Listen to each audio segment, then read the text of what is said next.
Well, good morning, everyone.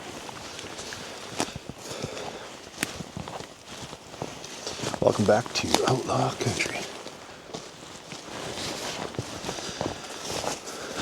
Hope you're all doing well.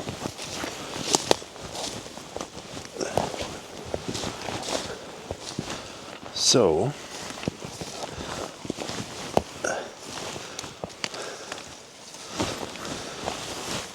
I started my day with one plan, and that was to head down to the river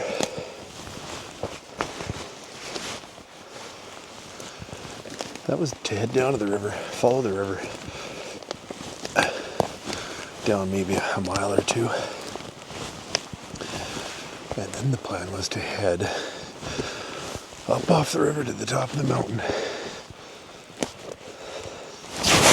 and get some new game camera trail cams set up.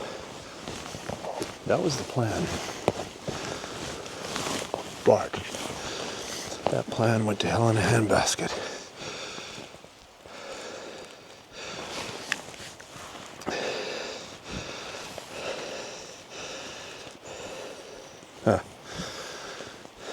What have I got myself into here? That plan went to hell in a handbasket because just as I started heading in, I don't know, it was maybe 20 minutes down the draw, heading towards the river. I could hear the river, and I started hearing something. You guys hear that? I don't know if the mic's picking it up. Listen.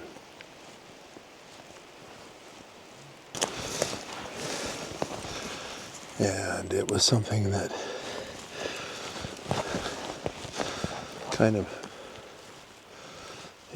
kind of sent shivers down my spine.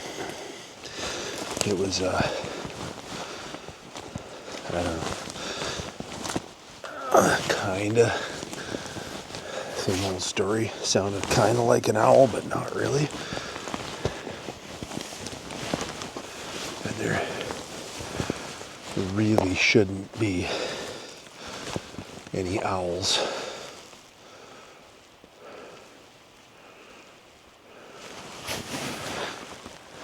There really shouldn't be any owls out hooting and carrying on in the morning.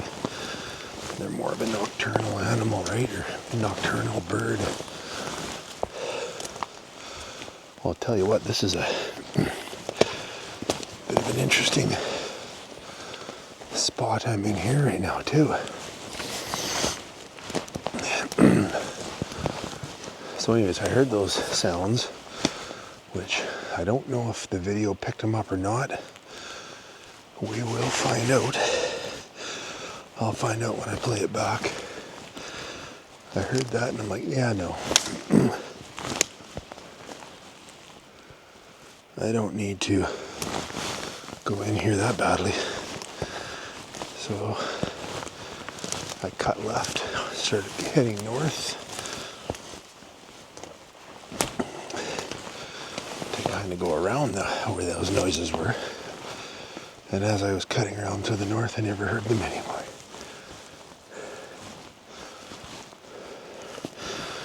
To be quite honest with you, I don't know if this area is much better because I don't really feel a whole lot better in here.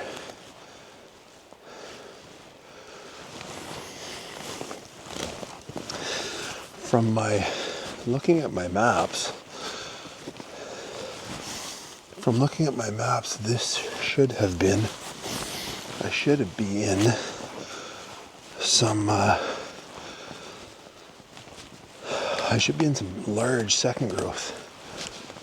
And this is not second growth. Look at that one.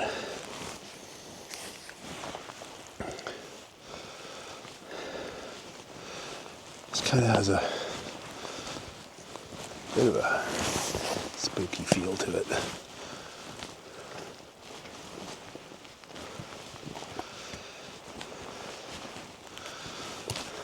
Oh well. Not the first time, probably not going to be the last time that I get creeped out. Mrs. Outlaw knows exactly where I am. She knows exactly where I was heading. And I have the Garmin on me. So if something goes south, I just, something really bad happened, I would just hit my SOS on my Garmin. Let's not even talk like that. That's why I carry my Garmin right here. It's right there. I don't carry it in my pack. I carry it right where I can get at it quickly. You know, if I fell and hurt myself or whatever and couldn't move, or was in and out of consciousness or whatever, I don't want to have to be searching through my pack looking for my Garmin. It's right there, it's on. And I know exactly what to do in case of an emergency, right? Which is important. Feeling a little bit better right now. Not a lot, but a little. So, the intent is, there's a mountain. I'm on a little bit of a plateau right now. I gotta drop down, cross the creek, go up that mountain right there, and then that's where I want to place some cameras. Is up there.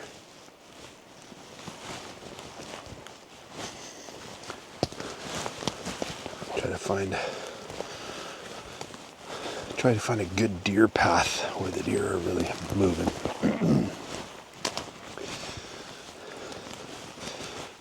And yes, folks, you can tell right now, if you see a deer on a camera, you can tell if it's a buck or a doe. The bucks are getting their horns. What a cycle for them, eh? Lose your headgear for just a short period of time and then start growing it again.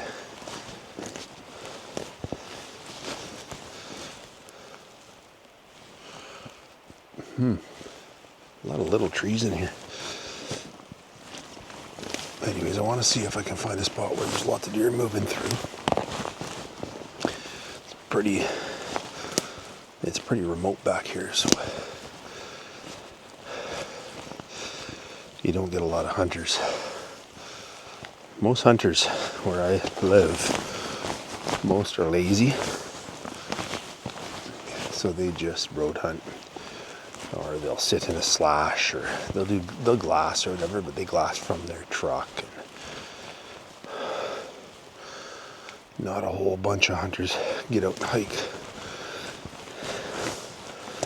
And that's how you get the big deer, or big elk, or big moose, big caribou, or whatever. That's how you get them. You gotta work for them.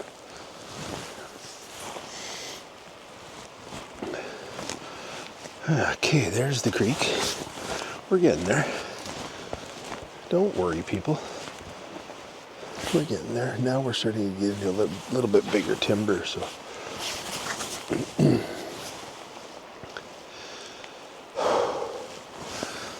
Anyhow. So we did the NVG 50 giveaway. To Squatch Zone, and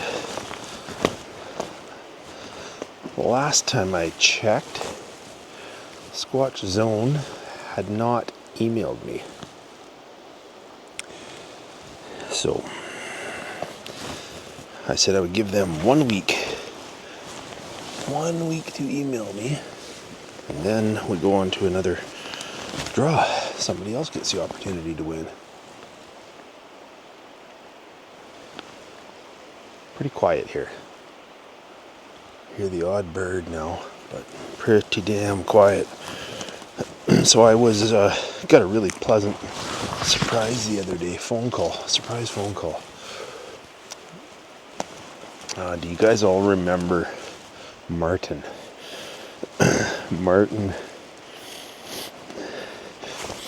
Martin's a trapper here in Canada, and he sent me an email quite some time ago.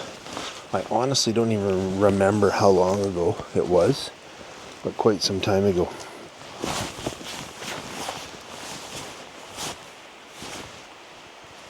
Martin sent this email, and he actually sent a couple. He sent one, and they had a follow-up email. Martin's a trapper in Canada, and he has on several occasions ran into these forest people. So it's kind of funny.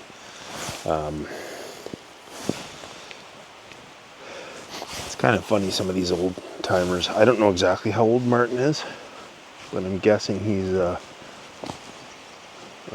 Martin's maybe in his mid-60s or something. Maybe a little bit older. It's hard to say. I never want to ask, right?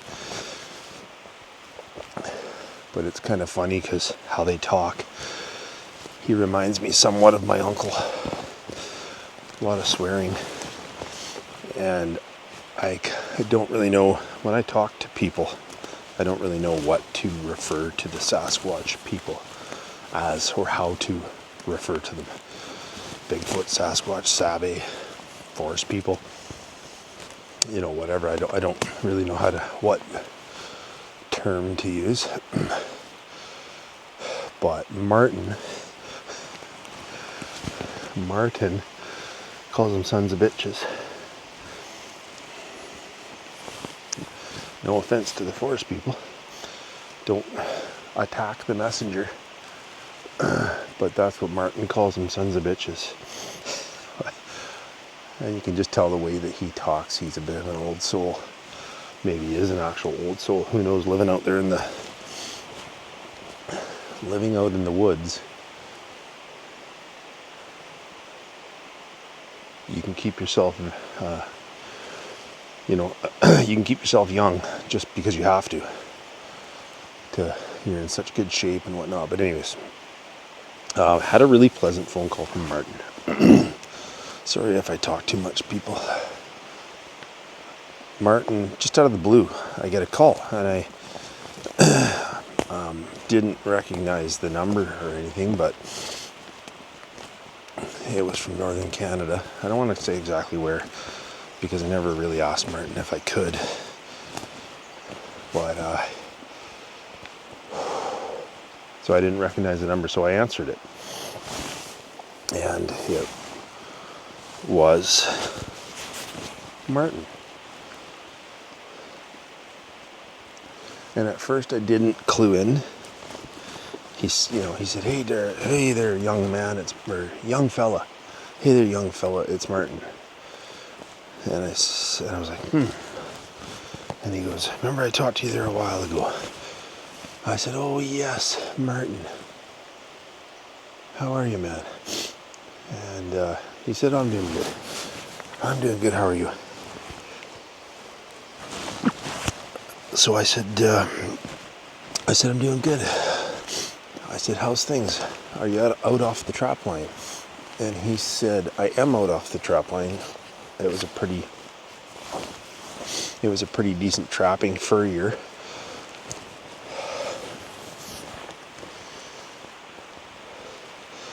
He said it was a pretty decent fur year, but it was a really, really difficult winter, a really tough winter. He said it was cold, super cold, colder than normal, lots of snow, and he goes, winter has hung on. He said the trapping season closed, but it's full-on winter when he left his trap line. So he said that, anyways, we had a pretty good bullshit. And then he proceeds to tell me,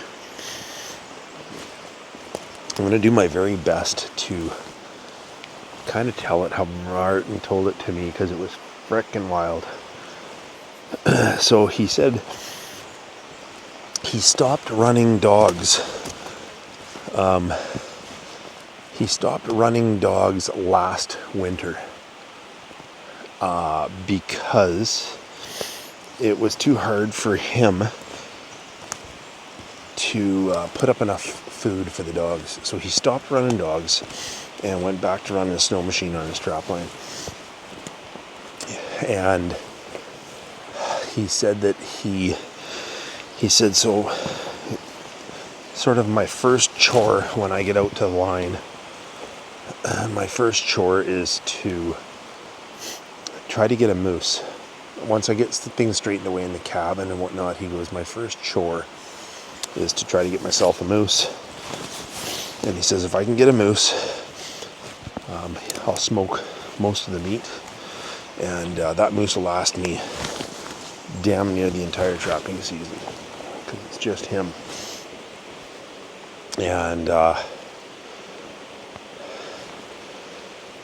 so he said he got everything squared away. He's got 3 cabins, 1 main cabin, 2 line cabins. And he got everything squared away at the cabins, and then he started hunting moose. And he could not get a moose. Could not find a moose. And at some point, as he said, at some point you have to call it quits, right? And generally you got to call it quits before the season's actually over, because you got to get ready for trapping. So, but anyways, he said he kind of went a little too long looking for a moose and never found one, never got a moose. And then it was time to get rolling with trapping, and the season closed for moose. So he said the next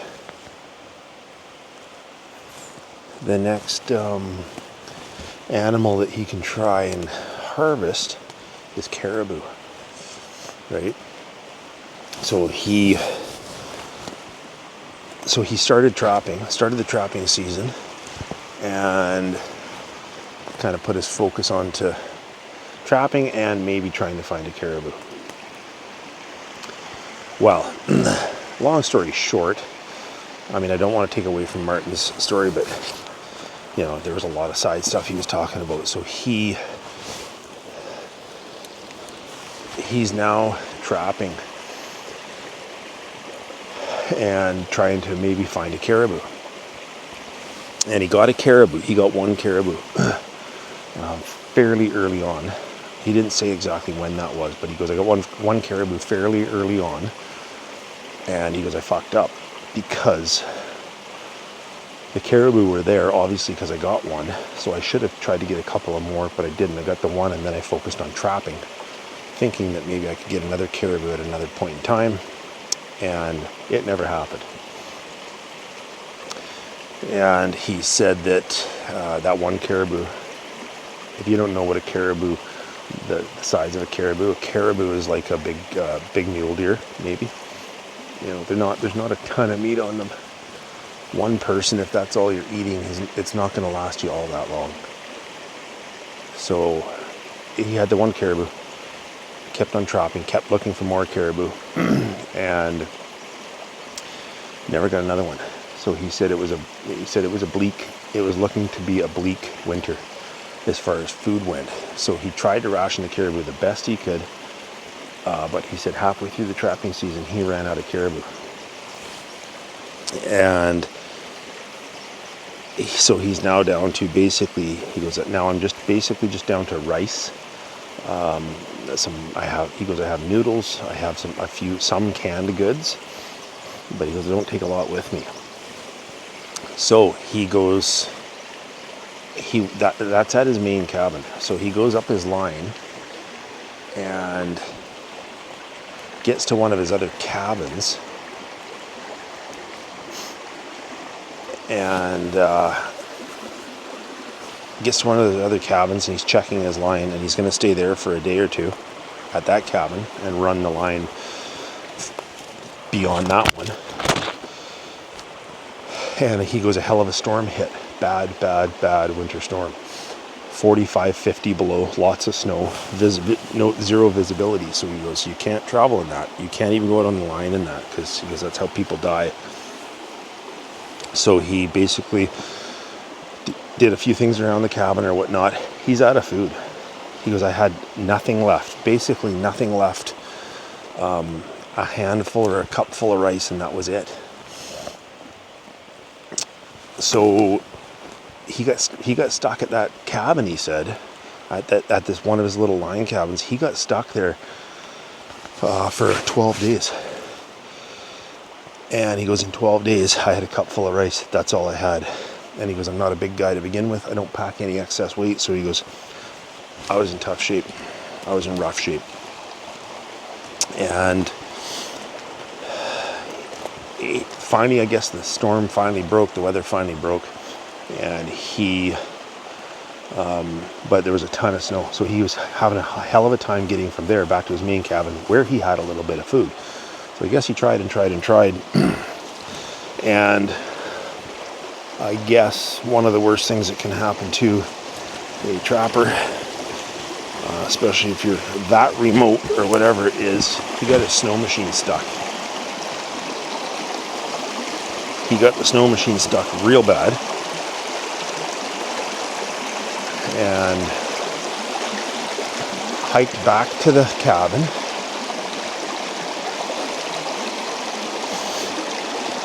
Got back to the cabin and got a fire going. And he goes, now I'm fucked. Now I'm in real bad shape. So he kind of hunkered down in the cabin and figured, well, I need to get a little bit of energy so I can go back and try to get my snow machine out. I got no food. What do you do? And I mean, I'm not going across the creek like that.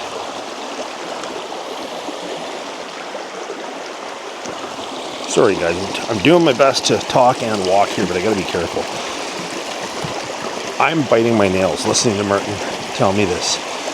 So he's like, I kind of hunker down at the line cabin, and I was like, okay, well, I got to focus on small game, but I got to get myself situated here first to make sure I've got enough wood, and I'm going to have to focus on some small game, possibly to tie me over, like rabbits and grouse and ptarmigan and whatnot. So he says, I finally get my mindset that, okay, I got to get myself a little bit of energy. I'm going to be here for a little bit, and then I got to go and get the snow machine out. So he said he was kind of hanging around the cabin, very low on energy, wasn't feeling great, and he was in bed. It was middle of the night, and he heard something, and he woke up to a bang, real loud bang. And he said it almost sounded like a small tree hit the cabin, fell over and hit the cabin. That's what it sounded like. It was loud. And he said it kind of startled him, but not terribly, until he kind of woke up. He goes, I was groggy, I woke up, and he goes, and I knew I heard the thump. And he goes, as I kind of woke up, he goes, I just smelled the most rancid smell of like urine. He goes, it smelled like a wolf, or a pack of wolves, right inside my cabin. So he packs a big bear gun when he's out on the trap line. So he grabs his big gun. It's middle of the night. He grabs his big gun, and he's got one window. He goes, the cabin that I was in was a 10 by 14 cabin. Pretty small, right? But 10 by 14 cabin. He goes, I grabbed my little gun. I got one window. There's where my little kitchen area is. I got one window that looks out into the yard in front of the cabin. And I look out the window, And he goes, it's black, but you can, it's dark, middle of the night, but you can see because of the snow. And he says, I see this figure walking away from my cabin. And he goes, immediately, I knew it was one of these sons of bitches. And I didn't know what it was doing or what the hell was going on. But he goes, I was not about to face it with the pea shooter I had. And I'm talking like, I think he said he had a 45-70. I can't remember. Which is a big gun, short range, big bullet, lots of powder. And it'll knock over a grizzly. But he goes, I wasn't about to face this son of a bitch with this pea shooter. And he could see this thing walking in the snow, walking away from his cabin. And he goes, that bastard was banging on my cabin door. And so anyways, he watched it go into the timber or whatever. And he gets he uses a lantern. He said, I lit my lantern and grabbed my headlamp. And I slowly opened the door.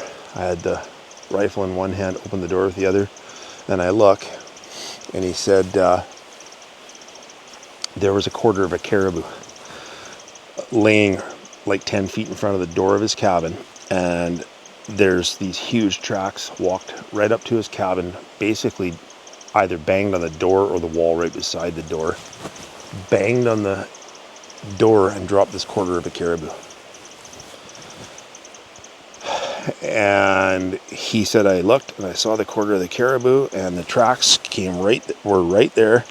And he goes, it was that son of a bitch that I saw walking. And I'm just like, holy fuck. So I'm like, maybe you shouldn't be calling him a son of a bitch, Martin, if he brought you a quarter of a caribou. And Martin's like, oh, never mind that. He goes, that's just what I call him. He goes, I'm not saying he was a bad son of a bitch, but he goes, he brought me a damn quarter of a caribou. And I was just like, I honestly couldn't. I hate to say this because I always say to you guys and to everybody, like, don't ever doubt somebody, but I was just like, fuck, I can't believe, like, that's bizarre. Wow. And anyhow, I was like, I can't believe that, man. He goes, I can't either. He goes, I didn't think there was a good bone in their body. And he said, I can tell, well, it's funny because he said, I can tell you one thing for sure. If I was in a life or death situation and I was starving to death and it was, live or die, I ain't sharing my food. That's what he said. I ain't sharing my food. But like we talked about it, and I said, Martin, do you think possibly that, that these, these creatures are superior. They are superior. And maybe this thing was able to find food when you couldn't. He goes, yeah, maybe. He didn't really go on and on and on about it. He was more just like, yeah, he goes, the bugger pretty near saved my life. And he said, I'll tell you, I savored every bite of that caribou. And I'm like, I bet you did. Anyways, we had a really good bullshit. And he said that it was he said that was the worst winter that he's gone through in almost 30 years up there. As far as weather and cold and snow. But he survived. And he says, no, I survived and I had a little bit of damn help. Which is pretty darn cool.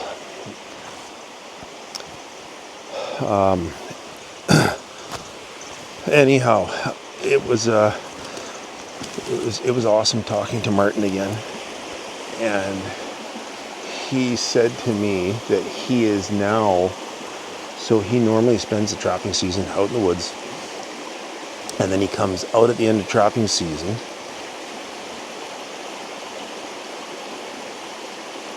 Comes out at the end of trapping season, and he used to rent a little cabin in town. And used to rent a little cabin in town for a few months in the summer. He goes, I'm not out very long, like 3 months, and then he goes back, right? So, but he said now he can't afford it. He can't afford to, he said it was a good fur year, but I didn't ask him. It's none of my freaking business, but he said because I don't make much money. And the rent at the little cabin that I normally rent has gone up, and he goes, I can't afford it. So he goes, I'm basically just coming in I came in to sell my furs and grab some supplies, and he says, I'm going to be living full time at the trap line. Wild. Full time at the trap line, because he says his cost of living out there, and he also said that there's too much bullshit going on in the world. There's too much hate in the world right now, and he said he doesn't get the news or any radio or anything when he's out on the line. He does get like a little bit of AM radio, but he said I don't get a lot, but I do get a little bit, and he said the world's a fucking mess right now, and I want no part of it. And I thought, what I thought to myself, Martin, you're speaking the gospel, brother. The world is a fucking mess right now. And I envy him. Big time. Alright, so, anyways, that was quite the tell from Martin. That was quite the tell. He is one of a kind. There's not many like him left. And I'm going to do everything in my power. At some point in time, I'm going to do everything in my power to get up and see him. I don't know how I can make it work or when I can make it work. For me, like right now would probably be the best time. Not right now, but this time of year. So maybe this time next year. He invited me. He said, why don't you come up and spend a week? And I'm like, oh my God, I would love to do that. So I'm going to do everything in my power to try to make it happen, because boy, that would be a trip of a lifetime to sit and listen to a man like him. Unbelievable.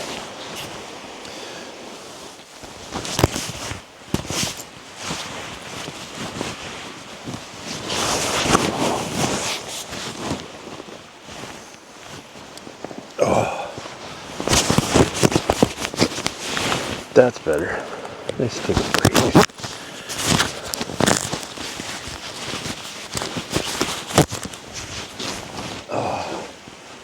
I thought I'd try something different and not read from the creek. I love sitting by the creek and reading, but some people say that it's too loud, too hard to hear me, so whatever. This is a nice spot. I can see all the way around me in case something comes for me. Anyhow, I'm gonna try my hardest to get up and get up there and see Martin one of these days. That'd be pretty wild. And then I got Dawn that has invited me to meet him where he had his encounter. You guys will remember Don Graham. Dawn's invited me to meet up with him, which I would love to try to do. And I have another fellow, Brandon Roberts. Brandon's emailed me a few times and made quite a few comments in the comments section and reached out a couple of times. And Brandon spends a fair bit of time in the Sierra Nevadas, which is where the Ron Moorhead Sierra sounds. It's a hot spot, just like where I am. Maybe even more so, who knows. And it's just a beautiful, Sierra Nevadas are beautiful from what I see in pictures and from what I read about, so love to go there for sure. That'd be a great one. So much to do. beautiful day. The sun's out. I'm on the backside of the mountain, so I'm in a bit of shade here, and it's quite cool. It was like 2 degrees actually this morning when I left before daylight, so it's cool. And the bugs aren't out yet. Yay. All right, guys, I'm gonna get her done here. Gonna get her done here.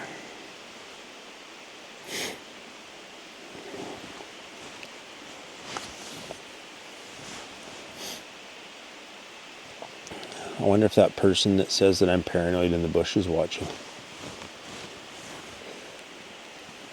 That's freaking hilarious. Me paranoid out here.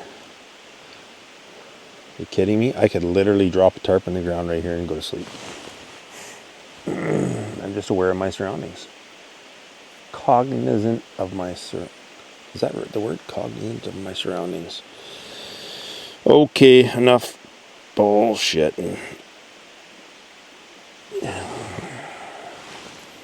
Here we go.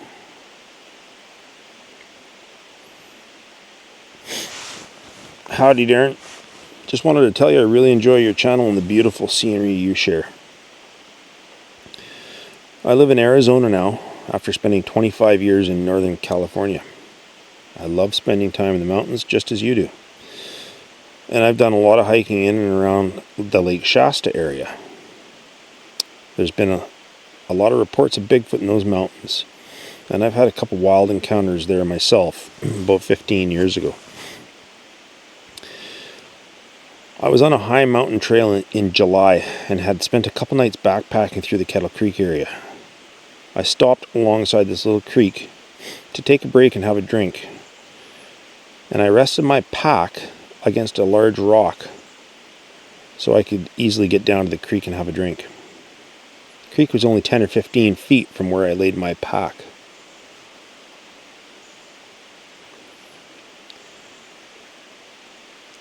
I was kneeling down, having a drink, when in the distance I heard a woman's voice say, "Hello, hello." I looked around but didn't see anyone. I called out hello a couple times but got no response. So I got another drink of water. So I got some more water, thinking I must have been hearing things. As I had my head down to the creek taking a drink, I heard it again. This time it was a distinct hello. And it was a lady's voice, clear as a bell, and fairly close to me. I decided to get up and wander back to my pack, looking all around and saying, "Hello, who's there?" I got to the large rock where I'd laid my pack down, and my damn pack was gone. I started looking all around, and now I'm kind of yelling, "Hey, who's there? Where's my pack?" I was looking for tracks all around the rock, saw nothing, so I started heading down the trail a little bit, looking for my pack. All of a sudden I hear laughing, and once again in a woman's voice. The laughing was very close to me, maybe only 50 feet away, down by the creek. So I wandered down through the trees towards the laughing lady, and it's getting louder as I near the creek again. Just as I get the creek in sight, the laughing stops, so I stop. I wait a minute, but didn't hear anything more, so I called out.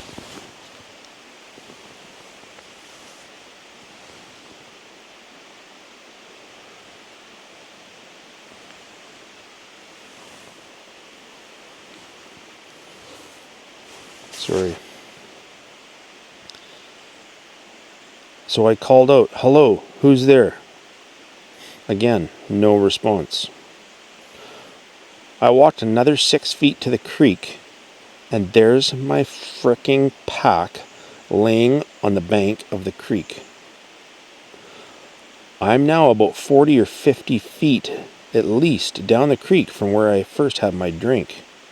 Someone or something had taken my pack and moved it down the creek. I was now a little concerned, a little rattled, and I was looking all around for any sign of a person, but there was nothing. I kept calling out, "Hello, who's there? Who's there?" Nothing. I grabbed my pack, and I realized the top of my pack was open and my tent was gone. Now I'm actually a little pissed, so I yell out, "What the fuck is going on?" All of a sudden, not more than 15 feet away from me, I hear the laughing again. I spin around, and I see a 5-foot tall Bigfoot standing in the trees on the edge of the creek with my tent bag in its hand. I was absolutely scared shitless, man. I've always believed in Bigfoot, but obviously never seen hide nor hair of one in my entire life. I was close to this creature, Darren. I could see the expressions on its face, and it looked like it was smiling at me. I'm not kidding. It was smiling at me. All of a sudden, this thing let out a little laugh. Yes, in a lady's voice, and then it raised my tent bag and threw it at me, and literally vanished right in front of me. Gone, and no sound.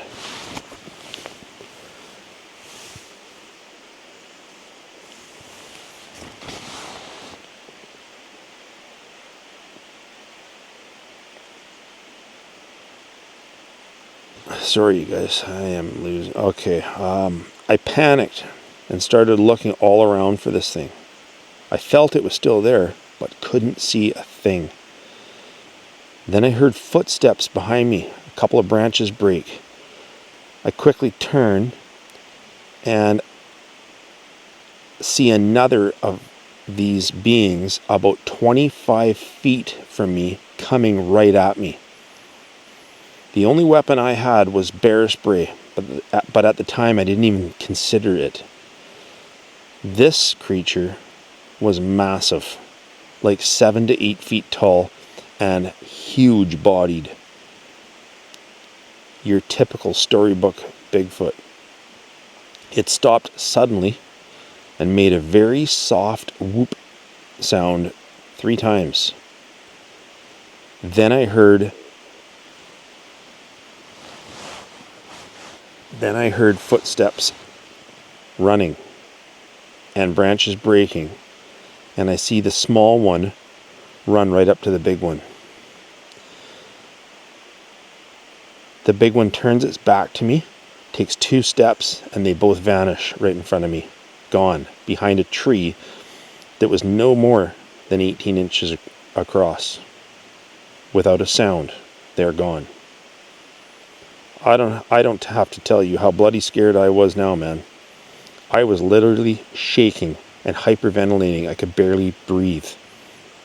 The problem was I couldn't move my feet either. My mind was telling me run like hell, but my feet weren't moving.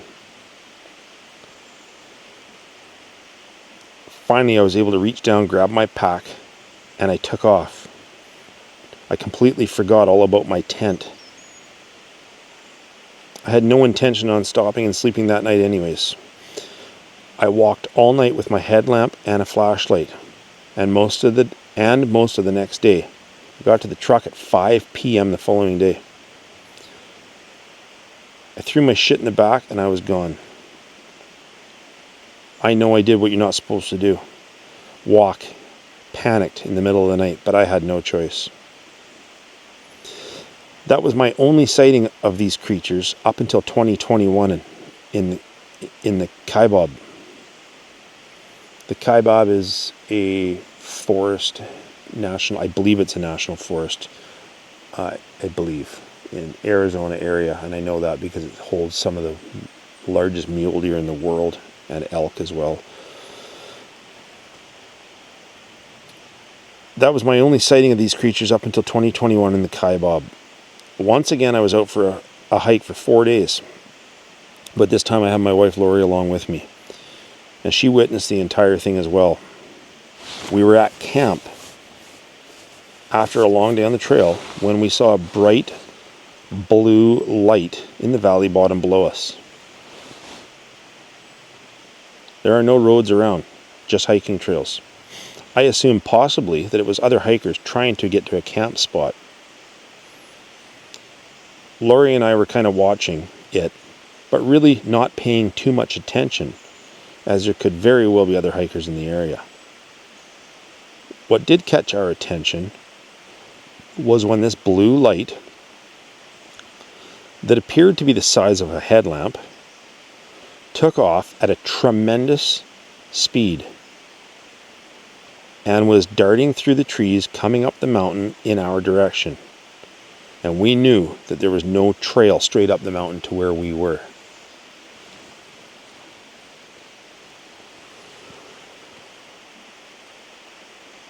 We watched as this bright blue light stopped below us in the trees, maybe a couple 100 feet away. And then all of a sudden we heard a loud buzzing sound.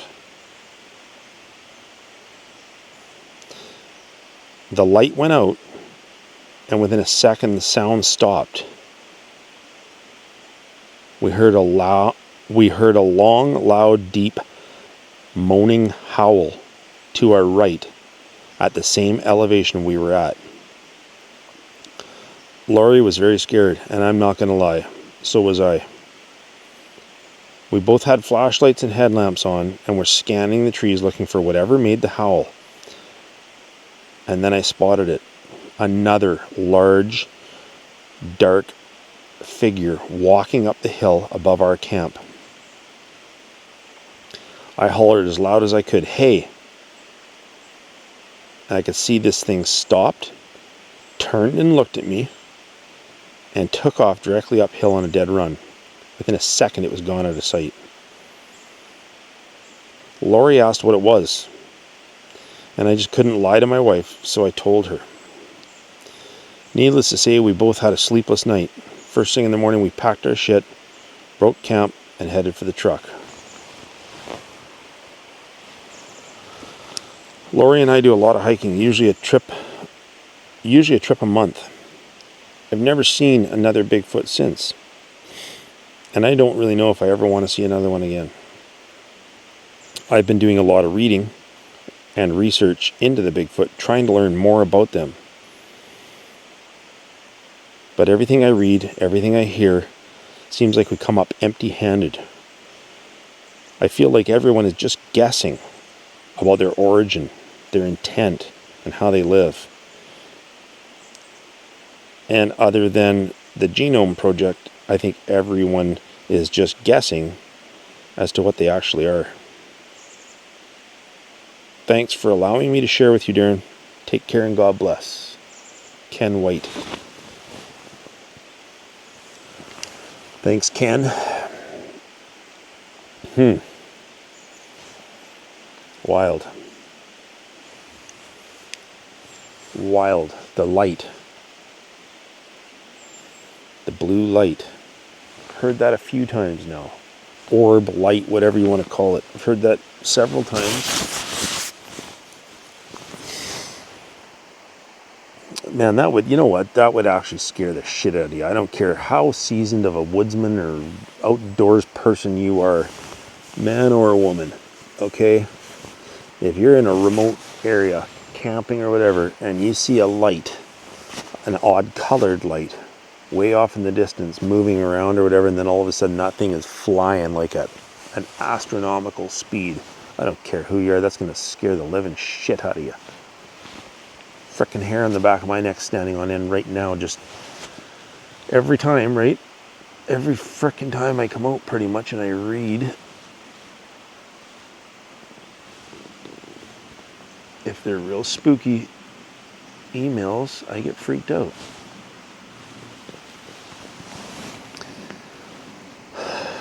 Okay, Ken, thanks, man. Appreciate it. I'll definitely reach out to you. See if there's any more details or anything. I've driven through that Kaibab. I think that's how you pronounce it, Kaibab. I've driven through there when I went to the Grand Canyon, and what an amazing wilderness. Beautiful. And of course, as everybody knows, I'm an avid hunter, and I've watched quite a few videos, I believe, like deer hunting and elk hunting videos of that area. Obviously, I don't think you can hunt in the national forest, but I think maybe the wilderness surrounding the Kaibab National Forest. So, gonna mark it as red. Gonna mark it as red. Ken, thanks again, and I will reach out to you, man. Done. Okay. I'm gonna read this one because I actually just copied.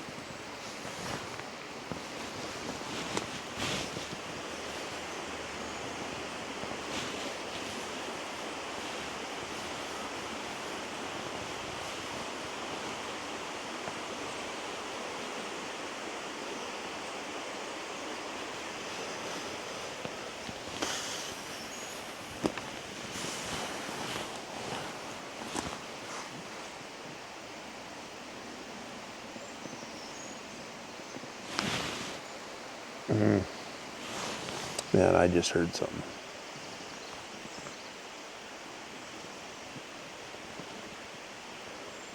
I could have swore I just heard something cross the creek or in the water.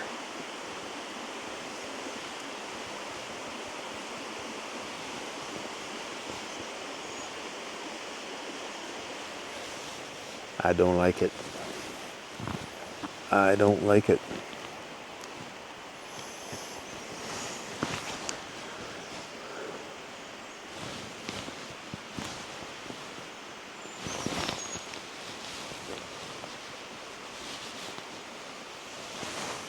Hey, whatever. I'm going to read this one because I just copied and pasted it. And this gentleman's been meaning to send it in for a long time, so I don't mean to skip order, people. Don't yell and scream at me for this, but I'm going to read this one. I normally copy and paste them in order, so the new ones go to the very bottom. This one I didn't, that's why I'm just going to read it. Good morning, Darren. Sorry for the delay in sending the encounter my father and his brother, my uncle, had many decades ago while camping remote. But here it goes, so bear with me, as this may be long. Not a problem. Thank you for all your sharing of not just Bigfoot encounters, but also the scenic beauty where you dwell. So back in the early 80s, I'm not 100% sure what year, as I was still too young to go with, but would later. So could be late 70s as well. My father and his brother, both military vets and hardcore outdoorsmen, went up to the Boundary Waters canoe area, locally known as the BWCA, in far northern Minnesota for a weekend of fishing and camping, as they often did. They were pretty remote. After portaging in, they made their way across a pretty good-sized glacial lake and set up camp on the northeastern end of an enormous island. This island is so big that in its interior there are a couple small lakes ponds. Heavily wooded with white pine, Norway pine, very steep and rugged terrain. But it held several campsites in its circumference, 4 or 5 I can think of, very far apart from one another. They unloaded the boat, all their gear, and began the process of setting up camp and getting ready to enjoy their weekend away after a long week out of work. As they set up camp, got the fire going, and started to unwind, they contemplated heading out on the lake to try and catch the last evening bite before sunset, but decided ultimately that it was too late, and they just wanted to kick back around the fire and relax with a couple of chaloots. So that's what they did. As the sun began to set and dusk rolled in, all their gear, suddenly they heard a very loud kasploosh in the water of a small cove alongside their campsite. It was quite startling, as the ambience of remote nature kind of lulls you to sleep. So they both were surprised in the moment, but figured it must have been a beaver slapping its tail. So they went back to what they were doing and began to relax once more. But a few minutes later it happened again, and this time they came to full alert mode as they could hear the large rock impact the lake's bottom in the shallow cove, hitting the other rocks below. My uncle told my dad, "That's no beaver. Those are boulders being thrown." And sure enough, another and another very large boulder began to impact the water. Both men could see the return geysers splashing up in the air as large rocks broke the surface of the water. Both men were on high alert, and now my uncle began yelling warnings at whatever was launching these rocks, that he was rammed, and rammed, armed, I don't know. It says rammed, and not to fuck around. Processing that maybe these were other campers trying to push them off their site so they could take it.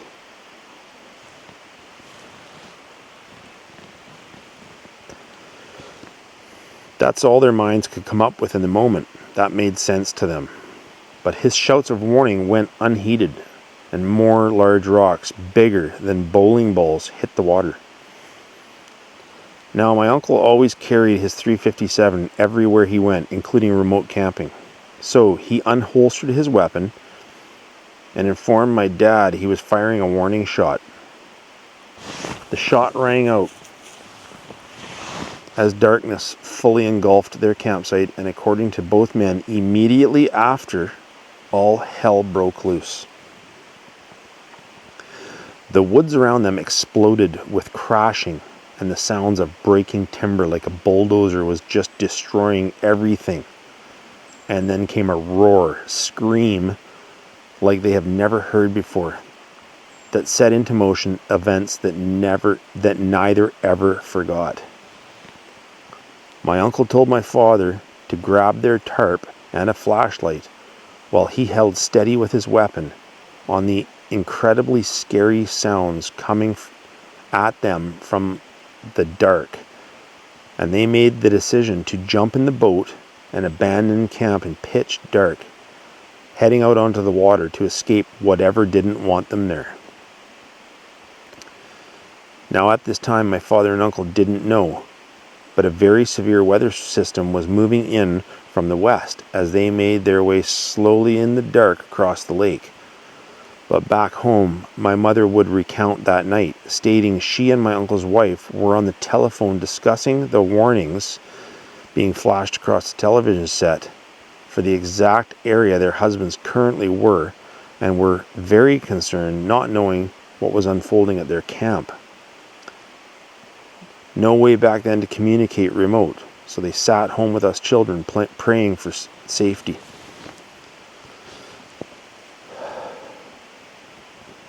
Back on the lake, my dad and uncle were struggling to navigate in the dark with just a small, weak flashlight. My uncle was navigating, and my father drove the boat.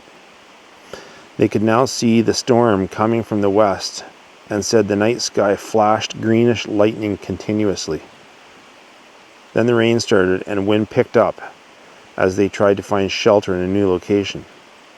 They had a small paper map of the lake my uncle used to try and help my dad navigate by the motor.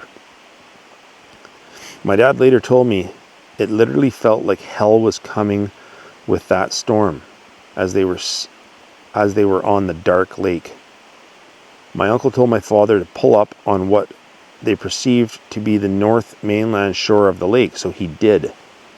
As they reached the shore, my uncle jumped out onto the rocky shoreline and began to pull the boat up onto the rocks as the lightning flashed and crashed all them. As my dad was about to get up from the motor seat, he looked beyond his brother, and up on a 6 to 7 foot ledge above his brother, he could see the silhouette and outline of this huge dark mass figure.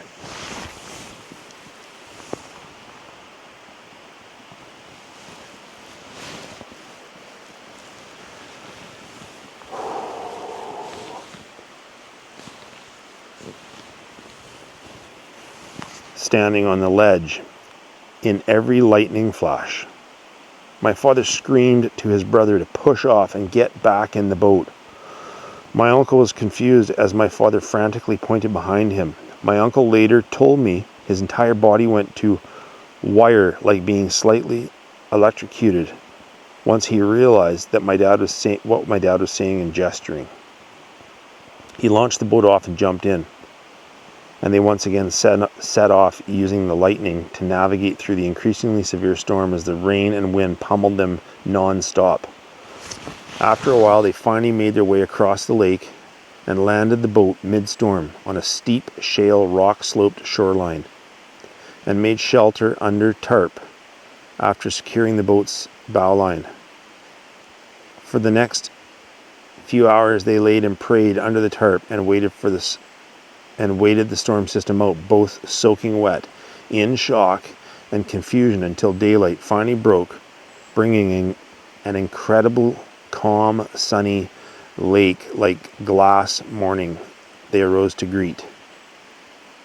They were bewildered, but knew they must go back to their original camp to recover all their gear they left behind, tent and all. So they made their way across the lake, beginning to now understand their journey, navigating blind in the dark and storm. As they approached their camp with great hesitation, they could not believe what lay before their eyes. Their entire camp was destroyed by straight-line winds. Trees snapped off and massive pine uprooted everywhere. Tent smashed under the weight of a huge tree. Gear and clothes thrown everywhere. Again, they were in shock. Now so confused about the events of the last 14 plus hours. They grabbed what they could and eventually made it out and home, to the great relief of their wives and us children.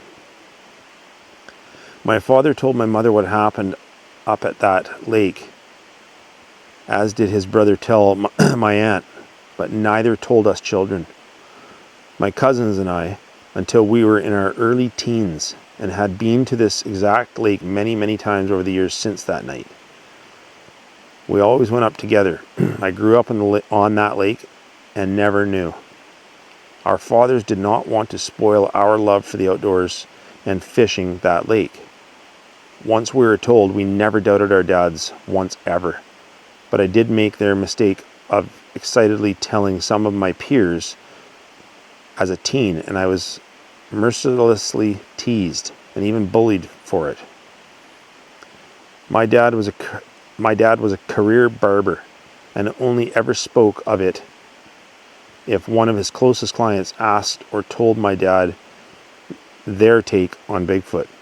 He mostly kept it quiet and never said he saw Bigfoot, but did know something very abnormal took place with no explanation that shook two strong men to their core. My father passed away in December of 2021, Darren, and on his deathbed, just out before passing, my uncle, his big brother, came to see him off. I sat next to my dad, who could no longer speak or open his eyes. As my uncle grabbed his hand, he began talking to my father, holding his hand, and said, "I will never forget that night we battled Bigfoot Monk," nickname for my dad. My father started squeezing his hand so hard after he said that.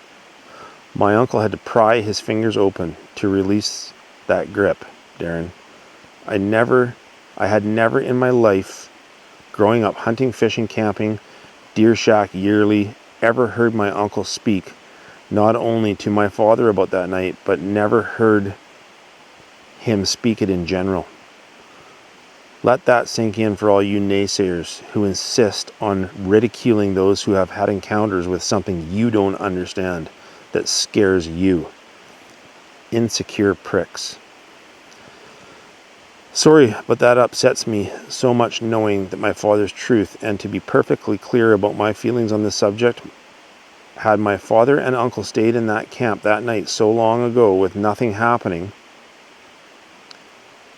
there is a high probability one or both could have lost their lives in that storm and that destroyed their sight.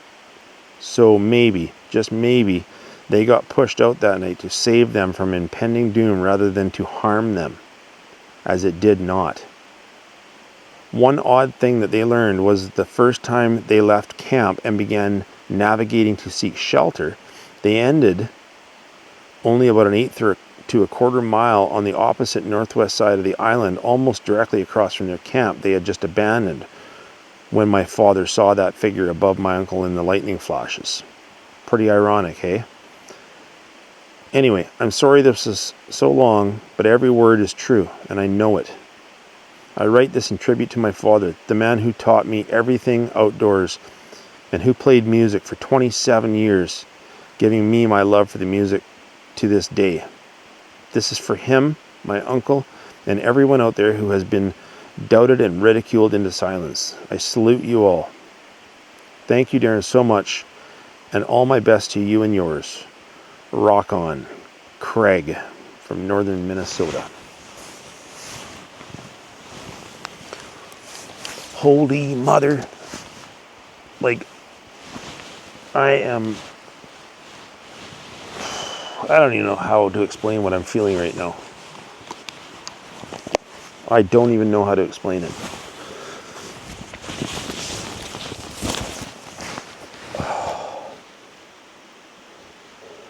Craig Rock, northern Minnesota. Thank you very much, Craig, and God bless your dad, your uncle. Want to once again, thanks for sharing that, sending that in, man. I could feel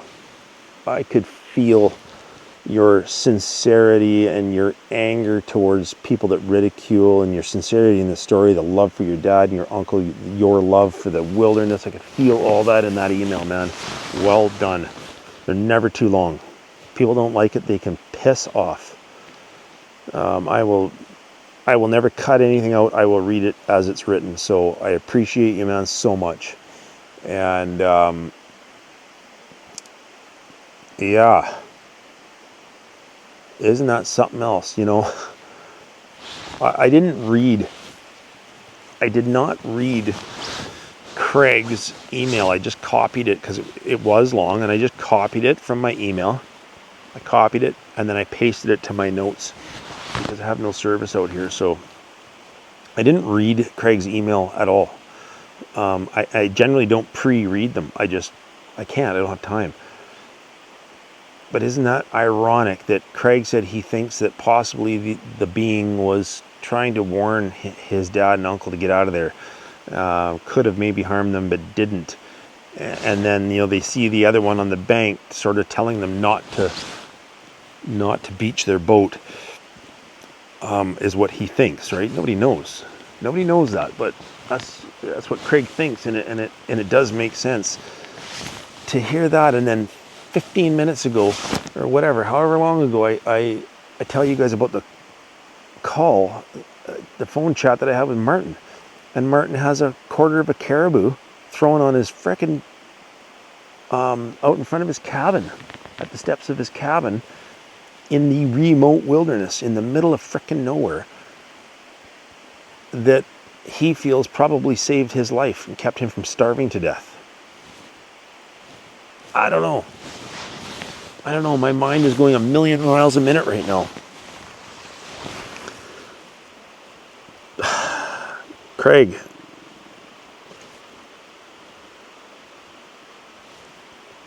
appreciate you, man, so much. And your dad sounds a lot like my dad. My dad introduced me to the wilderness, and it's where I got my love for it as well. So good people, and you're a good person, Craig. I'm telling you, you guys, I did my very, very best during reading that email, but I had some friggin' crazy, my senses were going bananas, and I don't know why. But what I do know is I'm not going to stick around here too much longer. There's a few odd things here, and I'm gonna show you. I'm gonna show you before I get out of here. I heard a few noises, and can you see that up there?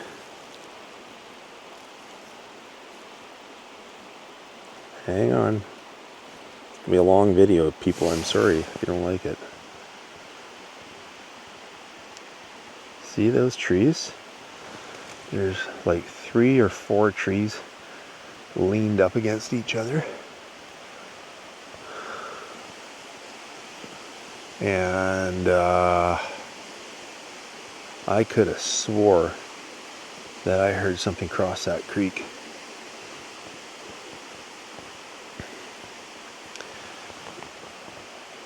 I could have swore I heard something cross that creek. A couple of times there, it was all I could do to, honestly, it was all I could do to keep reading. So,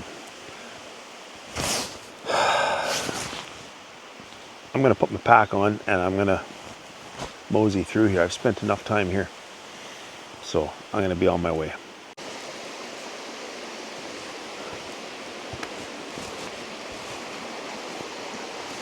So, kind of right over here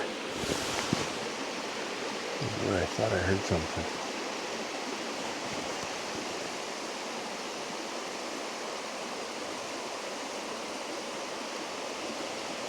Yeah, whatever. I mean, who knows? You know what? I'm not going to lie to you guys. Like, sometimes I really feel, when I get into these emails, sometimes I really feel like my mind plays tricks on me. I can't help it. It's just, it's wild.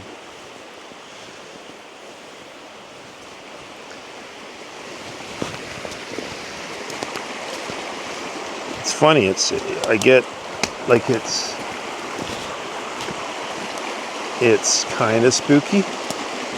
I get that spooky feeling or whatever, but I'm like, it is what it is. You know?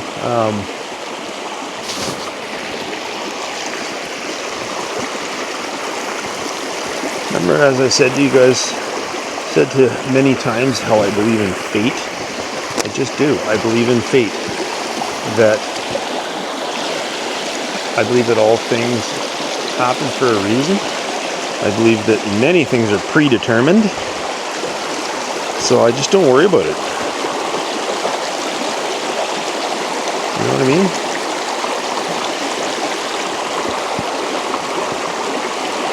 I just don't worry about it. Go do my thing.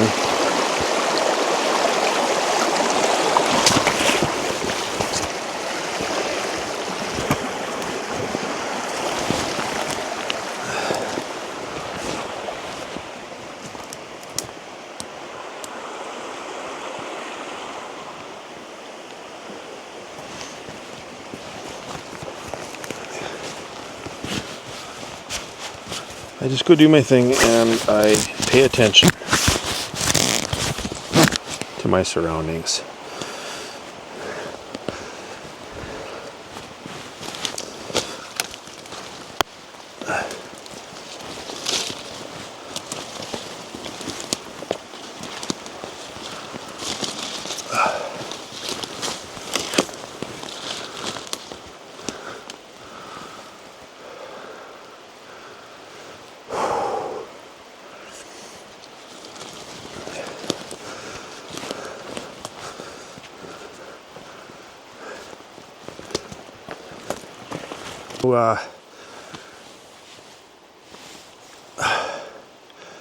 I'm going to put the camera away here for now because I can't walk near as fast with the camera in my hand as I can without it. So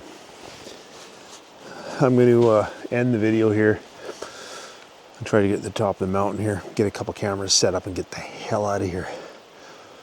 I can't believe how cool it is still. Anyhow, I hope you guys, I hope everyone's doing well. I thank you for your support. I think we have an amazing community here of good people. Yeah, and I really hope that you take the time to go out and do something that you love to do, because life is short. Way too short. Way too short. Die with memories, not with dreams, people. And if being out in the wilderness is what you love, but you just can't do it anymore, well, you know what? You can come right here with me. If you can't physically get out and do it anymore, or you're in an area that you can't, or whatever, join me. You're more than welcome anytime. So anyhow, I'm gonna rock and roll. Be safe, be good, and most importantly, as I always say, be a good person.